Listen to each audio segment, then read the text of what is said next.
Hey Ceri, how are you doing? Hi, Hope. I'm good. How are you? I'm very well, thank you. Great. So, for the viewers at home who may not have met you before, can you tell us a little bit about yourself, maybe what you do on a day-to-day basis, how long you've been part of King's Church, that sort of thing? Yeah, so my name's Ceri. I've been at King's since Christmas 2007. I am Welsh. I'm from South Wales. I've got an older brother. I've got a twin sister. I am a general surgery secretary at the MRI for two surgery consultants. I'm interested in mental health work. I do a counselling course, and I have people at my house, and I like comedies and sarcasm and things like that. Amazing, that's really cool. What kind of surgery do your consultant surgeons do? Liver, gallbladder, hernia, pancreas, that kind of taking things out of people stuff. Yeah. Although that does sound like a lot of surgery, taking things out of people. Yeah. That's great. So can you tell us a little bit about how this situation with coronavirus has impacted your life at the moment? Mm-hmm. Yeah.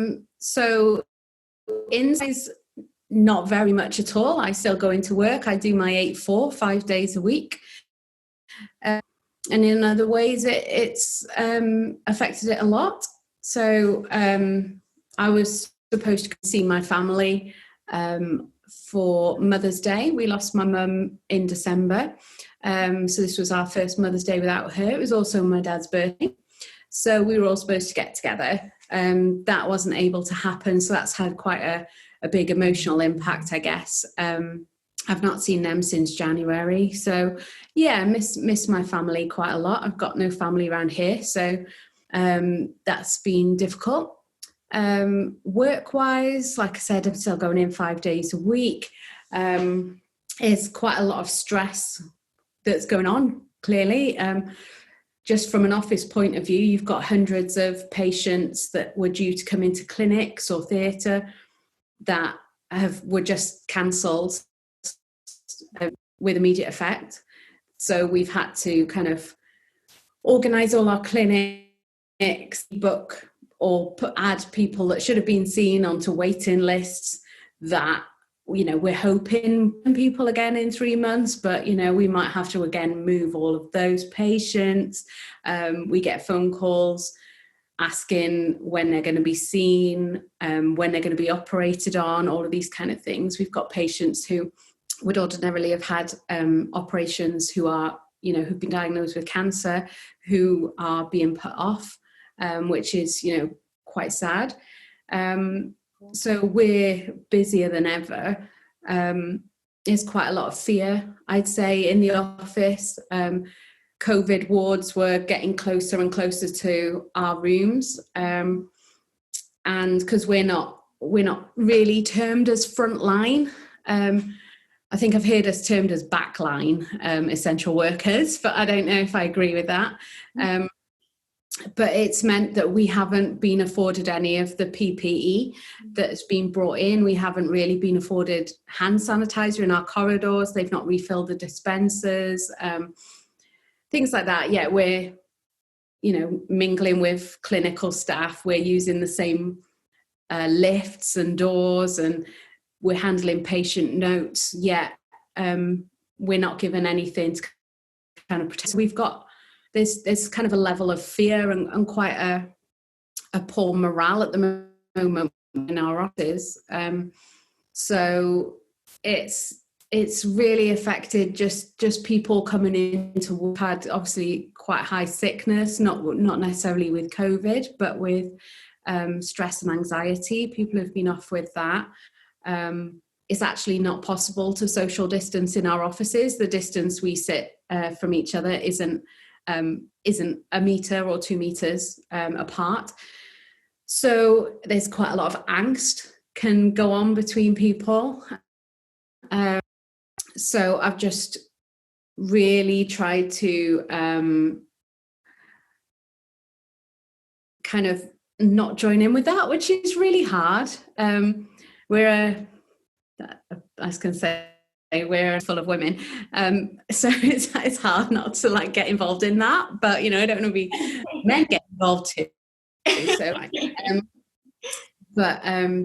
yeah, just trying not to get taken along with all of that fear, but to stop and remember that God is a God of peace. God isn't a God of fear. So if something is coming from fear, it isn't God.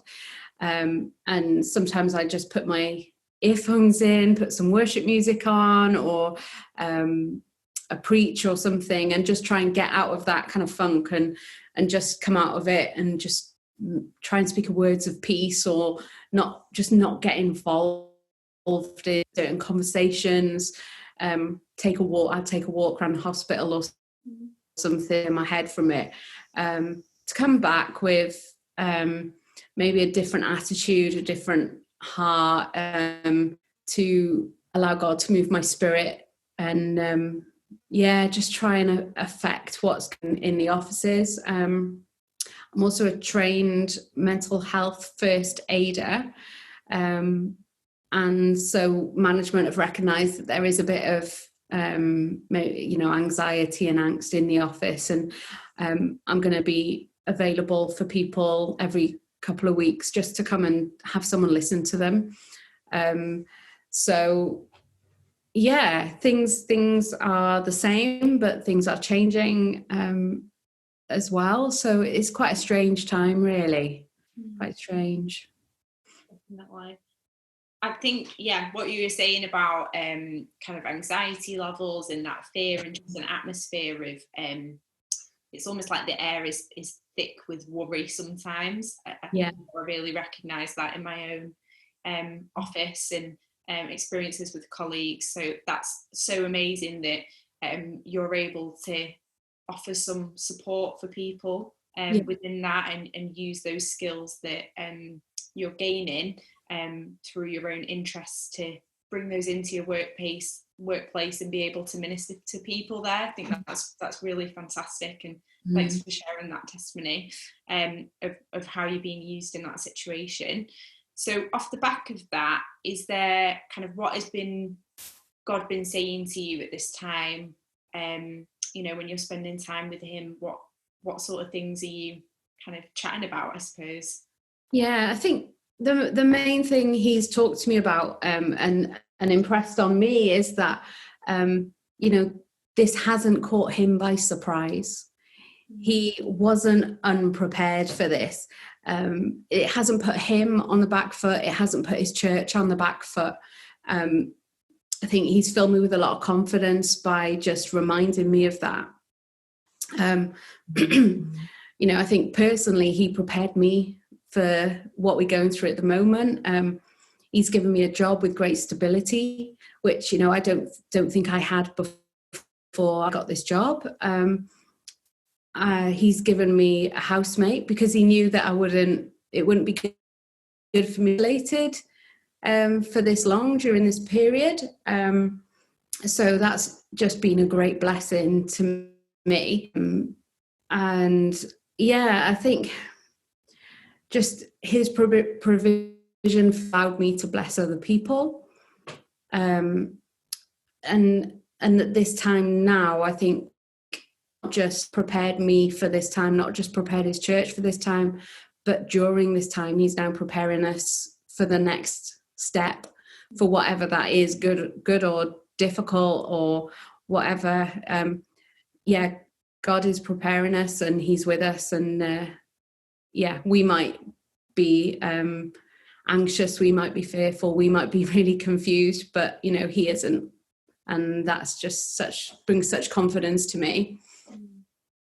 Yeah, definitely. I think that's what you're saying there about God being bigger than it, I suppose, and being kind of aware of everything that's happening, that it's not taking him by surprise. That is so reassuring and comforting. I think when there is so much uncertainty and a lack of clarity about things, to know that our God, our creator, knows more than we'll ever know about this virus and about this situation, and he's got his hand in it. I find that really comforting. Thank you. So following on from that, do you have any tips for people about maintaining a healthy relationship with God at this time? Yeah, I think one thing, I think Rachel White talked about it in hers, was about being thankful and grateful and just having gratitude to God for all the things he's given us, for his protection, his provision, all these things, that he, isn't off somewhere busy fighting COVID. He's with you here and now. And I think so to just praise him and thank him, spend time in worship to him. I think that's one. I think the other thing that I've thought really is about, in the Bible, where it says, trust in the Lord with all of your heart and lean not on your own understanding. I think when I've tried to be working all of this out and trying to work out my next step and work out, am I dealing with this in the right way? Am I, what's going to happen next? What is going on? I don't understand it. I want to understand it. I want the answers. I want some control of my life. I want control of what's going on. And I think, God tells us, just lean on him, not on our own understanding. We don't have to know. We don't have to be in control. We need to lay down that kind of idea that we need to have some sort of grasp on the situation, but just to have the confidence that God has the grasp on the situation and God is in control. And it is okay if we're not. It's okay if we're not baking banana bread, running 5K, teaching our kids. I haven't got kids, but maths that we don't understand, because maths for a 6-year-old is not what maths for a 37-year-old is like. I think maths is hard for every age group.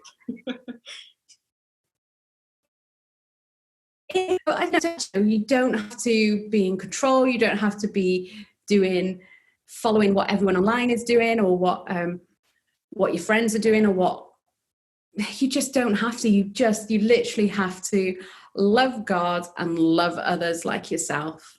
That's it. Like, love God and love others like yourself. And if you get stressed, if you get annoyed with people, take time out, spend time just loving God, and then love others like you love yourself. That is probably, I've got a pretty decent housemate, so I've not really had to utilize that much at home, but at work I do go for a long toilet break or a long walk or a nip to the shop or whatever, because I need to go and spend time loving God so that I can come back and love people as I love myself. So I think that would be one of my main tips, really. Take time away from people. Yeah. No, that's really helpful. I guess what I'm getting from you, what you're saying, is kind of taking it back to basics a bit. And I think that's sort of a theme that's coming out for lots of people during this time, that people are just finding the space to have slightly simpler lives and kind of remembering what's important. And I think for us as a church, it's so fantastic to have this time to just really ground ourselves in those truths of that we are loved and that we love a fantastic God. So I think that's really cool. So you've talked quite a bit about a potentially really challenging situation for you at work at the moment. How can we, the church, be praying for you in that and in your personal life as well? Yeah, I think I'd really appreciate prayer for my family. it has been a while since I've seen them, and I know that you know, it's not an easy time. We're still grieving not only my mum, but a month later we were grieving my grandfather. So I really appreciate prayer for my dad and my grandma and the rest of my family, for their safety, just to know God's comfort and love, and yeah, and his just arms around them when they feel alone, I guess, would be great. I'd really appreciate that. I'd appreciate prayer for myself, for stamina, especially at work, to catch on quicker to the Spirit telling me to change my mood, or to step out of fear and into peace, and to bring that into the office. That would be great. And yeah, just more opportunities to bless people. I'd really, really like to be able to use this time, use what I've got, my house, my car, my whatever, just to bless people more, my time, just to, yeah, be able to bless people and give more to others, I guess. Oh, that's amazing. Thank you. And I suppose to finish us up and lighten the mood, can you tell us one new lockdown hobby or activity you've been spending more time on lately? I tried to bake the other day something called cakesicles. Okay. They're just like, they look like Magnum ice creams on a lollipop stick, made out of cake and covered in chocolate. And they tasted good, but you had to eat them out of a bowl. So that was my very short-lived new hobby that I was going to pick up. But I've been given some crochet tools. So yeah, who knows? I might make you all bubble hats or something. Well, I look forward greatly to your fantastic creations entering this world, whatever format that may be in. Thank you so much for sharing with us today, Ceri. I've really enjoyed this conversation with you. Great. Thank you, Hope.